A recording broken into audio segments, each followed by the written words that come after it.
પંચમહાલ જિલ્લાના ગોધરા ખાતે સાંસદ ખેલ મહોત્સવનો પ્રારંભ કરવામાં આવ્યો છે, જેમાં 11 જેટલી રમતોમાં 26,000 ખેલાડીઓએ ભાગ લીધો છે. ત્યારે આ પ્રસંગે શિક્ષણ મંત્રી ડોક્ટર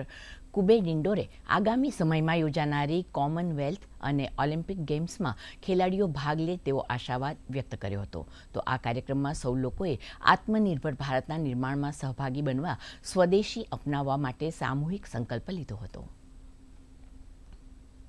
ખેલો ઇન્ડિયા ફિટ ઇન્ડિયાનો નારો આપીને રમતને પ્રોત્સાહન આપવાનું જે કામગીરી કરી, પણ વિશેષ કરીને અમારા સાંસદશ્રીઓ પોતાના વિસ્તારમાં આવતી જે વિધાનસભાઓ છે એમાં ત્યાંના વિદ્યાર્થીઓને એક તક મળે એના માટેની આ વ્યવસ્થા 2021થી અમે શરૂઆત કરી અને આજે અમારા ગોધરા લોકસભામાં 26,000 જેટલું રજીસ્ટ્રેશન થયું છે અને એમાં આ વિધાનસભા ગોધરાની આજે શરૂઆત થઈ રહી છે. સ્પોર્ટમાં